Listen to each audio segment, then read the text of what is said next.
Boston Celtics. Les Verts. Le trèfle. Les Celtes. Les casseurs de pronostics. Les Invincibles.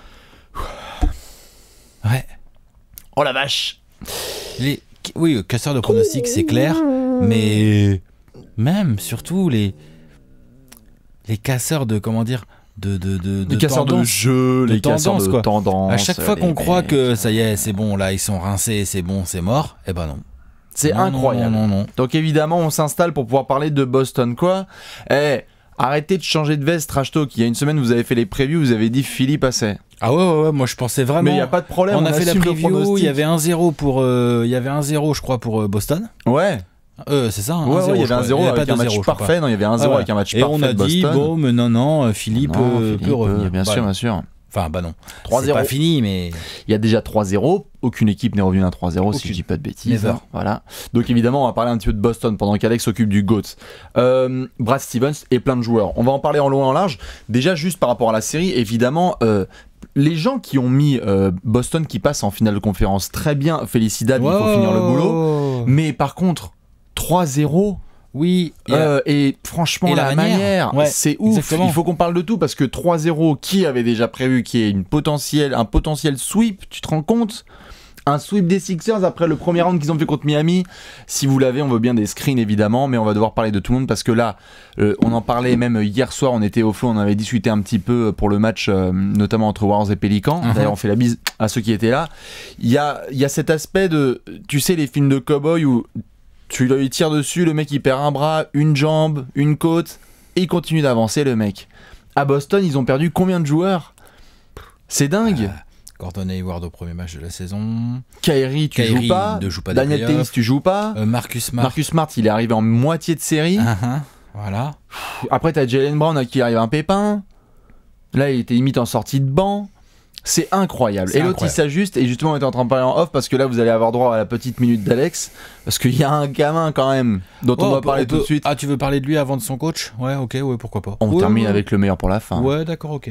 On va parler tout de suite de Jason Tatum quand même, parce que sur cette série, on l'a vu évidemment, saison exceptionnelle et premier tour bien, mais sur cette série, là contre Philly, c'est incroyable ce qu'il fait. C'est incroyable. Ces 3 matchs sont merveilleux.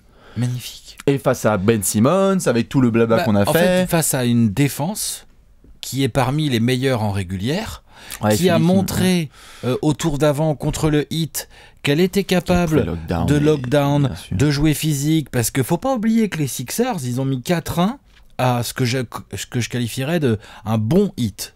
Tu vois, genre une bonne équipe du Heat. D'ailleurs, il n'y a peut-être pas 4-1. Qui s'est battu, qui aurait pu en gagner peut-être un de plus. Bien sûr. Bref, après, voilà, ça s'est joué à pas grand-chose. Ils ont fait ça en lockdown et en shootant extrêmement bien. Oui. Bon. Mais effectivement, face à cette défense de Philadelphie qui peut switcher, qui a beaucoup de joueurs assez athlétiques, dans tous les sens, bien sûr.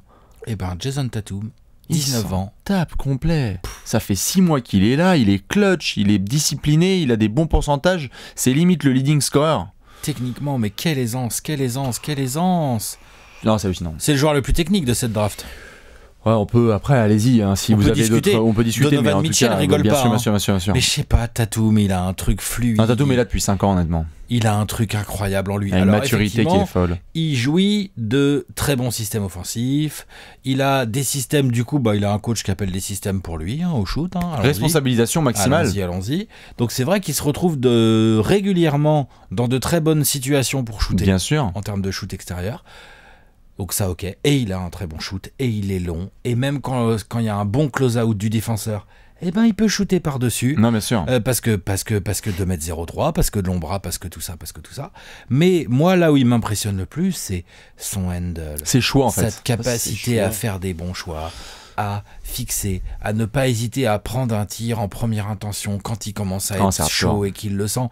Non, Jason Tatum faisait des très bons playoffs, il est en train de faire une série de malades. Et avec le script qu'on connaît, Ben Simmons en face, donc forcément la Celtics Nation, alors c'est qui le rookie de l'année, etc. Ça, on le sait, c'est un autre débat évidemment, puisqu'il est axé sur la régulière. Mais Jason Tatum très bien, évidemment plein d'autres joueurs. Parce que ce qui est intéressant là avec Boston, ce qu'ils ont montré, c'est que tu as eu tellement d'ajustements dans tous les sens. Brad Stevens, c'est le roi de l'ajustement, on va en parler par la suite. Mais Terry Rozier, Du coup, il fait un game one monstrueux et après, forcément, il est un peu plus ciblé. Et donc cette fois, c'est Tatum qui prend. Et puis Jaylen Brown était un peu diminué, donc forcément, on a donné à Horford. Regarde le taf que font sur cette série contre les Sixers. Aaron Baines, les Marcus Morris, les Aaron Baines. Aaron Baines, il fait un taf. Mais grave, les Marcus Morris aussi, mine de rien. Alors je te parle pas d'Al Horford, Horford, dont on a évidemment souvent parlé. Parce qu'on était les premiers à être là l'année dernière, pareil, on était là à parler évidemment de contractuels, etc. Mais alors Horford, tu regardes l'apport qu'il a évidemment au quotidien, ça dépasse tellement le cadre des stats en fait. Et puis en plus des stats là, il en claque quand même des belles. Et elles sont en dessous de son apport sur le terrain. Ouais. Genre tu regardes jouer et tu fais, non, il a pas fait 14 points et 3 rebonds avec 2 passes. Non. Beaucoup mieux que ça. Horford, et en plus, au match 3, il a été méchamment clutch, en plus. En défense, le pote, et après, en défense plus, et en attaque. Évidemment. Donc, c'est le game 3 qui a marqué beaucoup de monde parce que on peut refaire un peu la série. Tu as le game 1 qui est un game quasiment parfait, on en a déjà reparlé. Le game 2 qui est bien commencé par Philly, et t'as le comeback de Boston derrière. Et un finish superbe. En feu bien sûr. Tout. Et avec plein de dax dont on peut parler évidemment parce qu'on l'a vu au finish. Il y a un truc qui est assez intéressant sur cette série, c'est que. Ce que Brad Stevens notamment et Boston a décidé de faire par rapport à Embiid est assez intéressant parce que ils ont décidé à la fois de l'écarter avec du Horford, même Aaron Baines, mais c'est 3 et tout. Ils obligent Embiid à défendre le plus loin du cercle possible. Tout à fait. L'idée. Et ça a créé des vrais problèmes sur le game 2 puisque au finish tu as du Horford qui drive, tu as des décalages, etc. Donc ça a bien aidé. Et au game 3, qui est quand même un game assez incroyable en termes de scénar à suivre. Quoi, bien sûr. C'est serré, ça shoot pas très bien, le score est assez bas, ça défend dur, ça shoot pas si bien. Non, bien sûr, c'est un grind de l'Est. T'as quand même des gros trucs, quoi. T'as quand même Embiid dans ce match, il écrase 2 dunks absolument énormes, les 2 dunks d'Embiid. Ils sont énormes, c'est monstrueux là. Il rugit. En plus, le Wells Fargo Center, je veux dire, le TD Garden, c'est bouillant. À Wells Fargo Center, ils ont rien à leur envier. On fait attention au confetti quand même la prochaine fois. Oui, par contre, on fait attention au confetti la prochaine fois. On se retient sur la purée de confetti. Ouais, c'est ça, les mecs. Faut que le match soit terminé et qu'il soit gagné. D'accord. On n'envoie pas des confettis parce que c'est un grand moment des playoffs 2018, le coup de balai. Sur le parquet. Non, pardon, il y a prolongation. En fait. Pardon, et finalement, on a perdu. Ah là, il y a eu un petit. Et donc, oui, comme tu disais. Un petit envoi précoce de confetti. Ouais, mais comme tu disais. T'es con. Mais comme tu disais, là, oui, en effet. C'est facile. Hein. Oui. Mais ce qu'on voit sur le Game 3, c'est un scénario absolument fou. Et pourtant, Boston, si tu regardes, ils sont évidemment dans le match, mais il y a tellement de fois où ils étaient à ça de craquer. En fait, Philly, honnêtement. Et Philly a bien donné la gifle. Est-ce qu'on peut dire que Philly doit le gagner ? Le game 3 doit dans le sens, je sais pas, genre à toutes les clés, à plusieurs moments du match, pour moi ils ont des clés pour le gagner. C'est quoi, c'est Boston qui le gagne ou c'est Philly qui le perd? Enfin tu vois, il y a un peu des deux. Bah moi je trouve qu'il y a Alors je trouve que dans un premier temps, Boston a fait tout ce qu'il fallait. Mais Boston a fait tout ce qu'il fallait et a profité des t'as quand même 2 énormes pertes de balles. 3 énormes pertes de balles, bien sûr. 3 énormes pertes de balles parce que on les refait si tu veux. Il y a la toute première qui est donc la passe de JJ Redick qui est interceptée par Terry Rozier. C'est celle-là dont tu parles. Oui. Et c'est quoi ta deuxième, toi là? Et après les deux autres. La troisième, j'imagine, c'est la même. C'est la balle qui va dans le vide là. Et la passe pour que Horford intercepte. Voilà. Évidemment. Et il y en a une dégueulasse. Il y a une passe de Joel Embiid pour Marco Bellinelli qui est interceptée par Terry Rozier. Ah oui, d'accord. Juste horrible. Oui, c'est vrai, c'est moche. Donc il y en a 3 qui sont vraiment horribles. Ouais. Donc t'en as une dont Boston profite pour égaliser. Oui. T'en as une dont Boston profite à 87 partout, si je dis pas de bêtises, pour mener de 2. Et il faudra ensuite un shoot complètement incroyable de Bellinelli en déséquilibre. Et l'autre, mais pareil, lui, il taffe, Bellinelli, sur ses playoffs. En tout cas, ce shoot-là, fallait le mettre. Oui, bien sûr. Donc, pour égaliser au buzzer et arracher la prolongation. Non, bien sûr. Donc là, tu avais quand même, à plusieurs reprises, pour moi, le momentum. Philly a laissé passer à la maison le momentum. Philly a un petit peu craqué. Non, bien sûr. Du fait de pas mal de choses. On peut pas dire parce que Brett Brown fait quand même du bon boulot. Brett Brown, il essaye des trucs. Ça va, il y a eu aussi des bonnes erreurs. Il y a eu des erreurs, mais on n'en parlerait pas s'ils perdent pas les ballons, les joueurs. Les joueurs, c'est les joueurs qui perdent des ballons, c'est pas les coachs. Les joueurs dirigent le script, tout à fait. C'est pas les coachs qui perdent les ballons. Si JJ Redick ne s'applique pas sur sa passe et communique pas avec Ben Simmons, on n'en parle plus.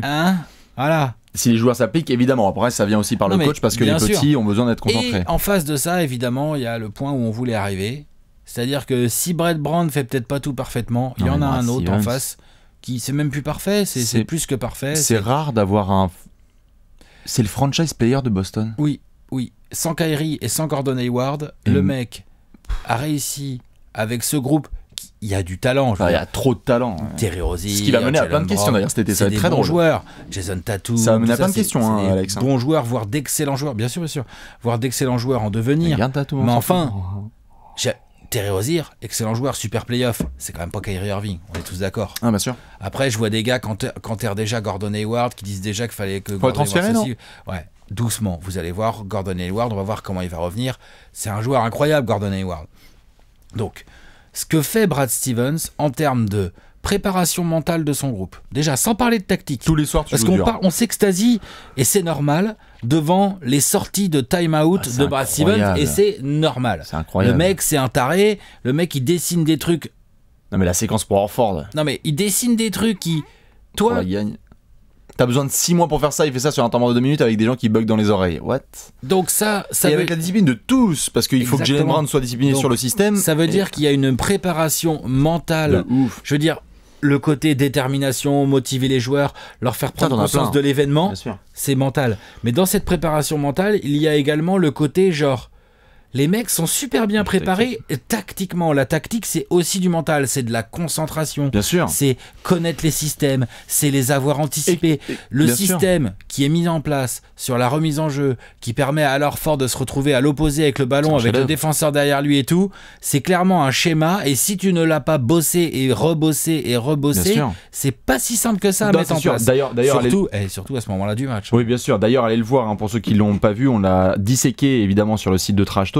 Juste un petit peu pour essayer de comprendre ce système, parce que il faut essayer de se mettre un petit peu, c'est compliqué, il faut 18 portes pour entrer dans le crâne de Brad Stevens, mais on essaie un petit peu de le disséquer et on voit que ce qui est demandé à chaque joueur, la discipline qui est demandée à des gars qui sont pourtant pas là en playoff depuis longtemps. Jaylen Brown, c'est ses deuxièmes, c'est que des jeunes. Terry Rozier, ils sont jeunes, enfin tu vois, et tout le monde arrive à s'appliquer suffisamment, à part Tatum qui est là depuis 10 ans. Ouais, c'est ça, mais pour le coup Brad Stevens, là vraiment ce qu'on voit, c'est absolument exceptionnel. En fait, moi, la question surtout que j'ai envie de te poser, et par rapport aux gens, parce qu'on sait que ça crée un peu un débat ce dimanche, moi notamment sur les réseaux sociaux, c'était assez intéressant de voir ça, c'est... Il y a 3-0 sur la série, ok. Oui, c'est le score. Okay, ouais. C'est le score de la série. Bravo Boston. Bien sûr. Les 3 matchs sont pris dans des schémas différents, plus que bravo, etc. C'est quand même une énorme surprise, quoi. Ah, le 3-0. Non, mais 3-0, tu vois, je veux dire... Qu'il y ait un sweep là ou qu'il y ait 4-1 tu retournes à Boston, c'est une surprise, je suis désolé. Même les plus gros fans de Boston ont peut-être mis 4-2, je pense. Après vous me dites des conneries, c'est une énorme surprise. J'ai beaucoup de 4-2 pour Boston. Quand on arrive à cette demi-finale de conf Philadelphie-Boston, je pense que après là il y a 3-0, mais est-ce qu'on peut dire que les 2 meilleurs joueurs de cette série, intrinsèquement parlant en termes de joueurs purs, oui. Est-ce qu'on peut dire que ces 2 meilleurs joueurs jouent à Philadelphie? Normalement, après, il y a Tatum qui taquine. Non, mais bien sûr. Mais Embiid et Ben Simmons sont quand même des joueurs absolument incroyables qui sortent de régulières énormes. Et non, mais après, et des premiers tours très forts également. Ben évidemment Simmons, très fort. Mais après, ça nous mène aussi au point, et c'est ça qu'on voit fait notamment la différence, que ce soit sur le Game 3 et aussi sur le Game 2, parce que le Game 1, je le mets un peu de côté, mais sur le Game 2 et le Game 3, tu vois vraiment notamment la différence d'expérience et de sérénité d'un Al Horford. C'est-à-dire que tu le vois vraiment sur ces 2 matchs-là, sur ces 2 fins de match, Game 2 et Game 3, tu vois qu'il n'y a pas un mec de Philly à son niveau qui a son expérience. T'as des JJ Redick, des Marco Bellini, Marco il met un gros shoot, etc. Mais ce que fait Al Horford en fait sur les Game 2 et Game 3, c'est là que tu vois aussi la différence, pas de skill, de talent, mais juste de calme et de connaissance du jeu, quoi. Premièrement, et deuxièmement... Parce que l'interception, il faut la faire au bon moment. Tu vois aussi un tout petit peu plus de continuité. C'est-à-dire que j'aime bien JJ Redick, j'aime bien Marco Belinelli, c'est des très bons joueurs, c'est des shooters et tout. Ce ne sont pas des... Est-ce que c'est des piliers de Boston, non, de Philadelphie, pardon. Soit depuis 3 mois, soit depuis 1 an, bien sûr. Alors Ford, en fait, c'est le pilier aujourd'hui mental, c'est le papa sportif, c'est le patron. L'expérience, bien sûr. Le mec qui a déjà du vécu, et qui en plus est au poste de pivot, donc est aussi le pilier quand même défensif. Ah ouais, clairement. Voilà, il y a le retour de Marcus Smart qui amène autre chose, de l'intensité, le côté pitbull et tout. Mais clairement, Al Horford fait des grosses différences. Et Brad Stevens s'appuie parfaitement sur lui. C'est pas un hasard si Brad Stevens il dessine pour Al Horford quand faut gagner. Oui, alors. C'est pas un hasard. Évidemment, c'est bien pensé, etc. Tout est bien exécuté. Et d'ailleurs, pour ceux qui l'ont vu, le système pour Al Horford, il est dessiné alors qu'au début, il y a un premier temps mort qui est pris et il hésite, donc il en prend un deuxième. Ouais. C'est aussi ce qui montre l'ajustement d'un coach in-game et de connaître le tempérament de ses joueurs, etc. Moi, maintenant, la question un petit peu, c'est t'as 3-0. Sauf cataclysme, évidemment, Boston va en finale de conférence. Évidemment, que tu finisses là-bas ou à domicile, on verra. Dans la série d'en face, il y a 3-0 pour Cleveland. Ouais. Évidemment, on fera pas le même 3-0. C'est pas le même 3-0, mais attention. Oui, on va y arriver ensuite à une preview, etc. Mais j'anticipe un petit peu. L'effectif évidemment de Boston, tu te dis, pareil encore une fois, on va se ramener sur une preview. Tu vois, j'anticipe déjà parce qu'on va se ramener sur une preview. Ouais. On va se dire, t'as moins de talent. Ouais. T'as moins de tout ce que tu veux. Les joueurs de meilleurs, ils sont en face. Le meilleur joueur, il est en face. Ouais. Est-ce qu'on va pas encore se faire déjouer par Brad Stevens, quoi ? Peut-être. C'est la beauté. Parce que franchement, c'est la beauté du sport aussi. C'est du sport évidemment, mais il faut déjà s'y préparer parce que on connaît toutes les punchlines. Pareil, le Brown FC contre Boston, c'est son Garden comme on dit. Mais est-ce que vu là la confiance qu'ils ont ce groupe avec Brad Stevens, tu peux avoir putain, ça va être chaud. Ce qui est intéressant en plus, c'est que ou alors encore une fois, on va se gourer complètement. Il y aura 4-0. Boston a commencé par fumer les Bucks en 7. Voilà. Enfin, ils les ont tapés, ils les ont écartés en 7 matchs. Battre les Bucks en 7. Les Bucks qui présentaient une configuration avec une jeune star à leur tête. Donc Giannis Antetokounmpo, avec autour des mecs de haut niveau. Je veux dire, est-ce qu'il y a un mec du niveau de Chris Middleton ? En fait, Chris Middleton, il rigole pas par rapport aux ailiers actuels de Boston. Il discute en tout cas. Oui, tout à fait. On peut peut-être considérer que Middleton est aujourd'hui plus fort qu'un Jalen Brown, par exemple. Et qu'un Jalen Tatum. Qu'un Jason Tatum, limite, j'ai envie d'hésiter, tu vois. Mais tu vois ce que je veux dire. Oui, je vois. Donc, quand même. Tu avais une configuration avec un coaching que moi je trouve assez médiocre, de Joe Prunty, clairement, avec peu de dominance intérieure, puisque les intérieurs, tu vois. Après, il passe à Philadelphie, où là, il y a Joel Embiid, donc là il y a normalement dominance intérieure. Il y a Ben Simmons, un rookie très spécial avec une hype incroyable. Parlons de la défense de Boston sur Ben Simmons. Non mais la défense et attends, et tu as aussi une défense de jeu de bras. Et tu as une défense de Philly qui est sérieuse, bien avec sûr. Des snipers, des vrais que Milwaukee n'avait pas. Je veux dire les Redick, les Bellinelli, même je veux dire Covington ou Saric, tout ça. Enfin il y a beaucoup de shooters quand même à Philadelphie. C'est pour ça que c'est juste hyper chelou d'avoir 4-3 contre Milwaukee et 3-0 contre Philly. C'est même pas là que je voulais en venir. Moi ce que je veux dire c'est que ce qui est le plus impressionnant dans Brad Stevens, c'est que on a l'impression que quel que soit l'adversaire, le mec a la solution déjà. Donc j'ai envie de dire, si, et ça se profile comme ça doit être une finale de conf Celtics-Cavs. Tu as encore une autre configuration en face de toi pour Brad Stevens, c'est-à-dire que tu as une configuration qui est clairement la plus compliquée, parce que en deux mots, LeBron et James. Ouais, et puis, bien sûr. Clairement. Bien sûr. Parce que là, t'as pas les joueurs. Oui. T'as pas les joueurs, donc t'as le collectif. Tout à fait, sauf que cette fois, la différence de Philly, évidemment, par rapport à ce qu'on vient de voir, et de Milwaukee, parce qu'on est sur des scores totalement différents. Là, non seulement t'as ça, mais les cadres sont d'expérience. Alors, j'allais y venir. Donc Gérard, Love, etc. T'as LeBron et James. T'as Gérard et Smith, Kevin Love. Ouais, bien sûr. Ça, c'est des match-ups. C'est relou. C'est des match-ups pas pratiques pour Boston. Tu peux ne pas avoir de coach, quoi. Genre Tyronn Lue. Tu vois, c'est des match-ups pas pratiques. J'ai même envie de te dire qu'un George Hill pour Terry Rozier, c'est pas une match-up à la cool, en fait. Bien sûr. Tu vois, donc, et moi, du coup, ça se profile comme ça. Donc, si on a cette finale Celtics-Cavs, putain, mais j'attends avec impatience. Genre, je vais être là. Faire Brad Stevens, qu'est-ce qu'il va faire, vas-y, gros Brad. Alors, comment il fait pour mettre LeBron sur les 15 points sur LeBron, ouais, voilà. Non, mais tu vois. Parce que franchement. On est impatient de savoir, en fait. C'est ça. Après, on verra évidemment. On a vu aussi ce que les. Après, il y a que 3-0. Oui, et puis on a vu, comme tu en parlais là, ce qu'un Giannis a été capable de faire, même si Giannis loupe son Game 7, on a vu ce qu'un ailier uber athlétique en confiance peut donner contre Boston. Attention. C'est normal. Attention évidemment à ce qui va être offert. Voilà. Mais en tous les cas, on était obligé évidemment de s'incliner devant Brad Stevens et devant Boston parce que ça a été vraiment hallucinant là de voir ce début de série. C'était assez inattendu quand même. Je pense que les gens qui, la semaine dernière, quand on a fait la preview, étaient capables de dire qu'il y aurait 3-0 pour Boston. Non, moi, je l'ai pas vu une seule fois. Après, évidemment, kudos aux Celtics. Maintenant, il faut finir le boulot. À ton avis, ça finit en 4 ou en 5 ou en 6 Alors, ou en 7? Il y a un truc dont j'ai très peur pour eux. J'ai peur pour les Sixers qu'ils aient vraiment pris un énorme coup de massue au match 3, moi. Okay. C'est dur ce qui leur est arrivé. Oui, bien sûr. Les confettis. Mais ils ont du mental, les pépères. Voilà, exactement. Non, mais je veux dire dans le sens où je dis pas qu'ils vont se faire sweeper. Je dis il y a intérêt qu'ils démarrent pied au plancher le match 4. Parce que s'ils laissent Boston dans le match au match 4, ils peuvent se faire sweeper vraiment, en fait. Parce qu'ils vont avoir du mal à finir si c'est serré. Ça va trembler, je le sens, moi. Moi, j'ai envie de blasphème un peu. C'est-à-dire, genre ça revient à 4-2 ou un truc comme ça là? Moi, je pense qu'elle peut être longue cette série. Ah ouais? Ah, je sais pas. Oui, et on va regarder le replay demain, on va faire les super Bastien, il y a 4-0. J'en sais rien, mais en fait, c'est juste que je regarde un peu la configuration. Sur le game 2, tu voyais Philly qui avait très bien démarré. Je pense qu'ils ont retenu la leçon, ils ont fait genre vas-y, on arrête, etc. Attends, leur game 3, il est pas si mauvais. Et leur game 3 il est aussi mauvais. Il y a des erreurs de ouf. Il y a des erreurs de ouf d'apprentissage. Mais leur match en lui-même, genre, ils ont bien défendu. Tu peux ne pas avoir 3-0. Ils ont bien défendu dur. Hein. Ouais.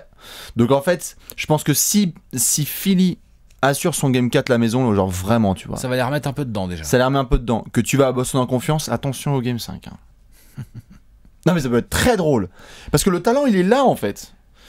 Donc on verra. Dans tous les cas, dites-nous hein, si vous pensez que ça va se terminer en 4, en 5, en 6, en 7, j'en sais rien. Dans tous les cas, on sait juste qu'à 3-0, il n'y a pas d'équipes qui sont revenues et normalement on devrait avoir Boston en finale de conférence, oui, n'est-ce pas? Normalement, oui. L'histoire, c'est ce que nous dit l'histoire. C'est ce que nous dit l'histoire. Évidemment, on a vu ces dernières saisons que l'histoire, il y en a qui aiment bien la prendre, en faire une boulette et c'est à mettre là où on pense.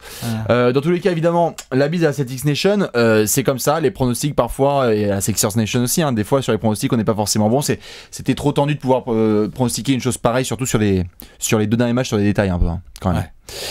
Match 4 ce soir, bon match à tous, courage à Boston et aux Sixers. À la prochaine, ciao.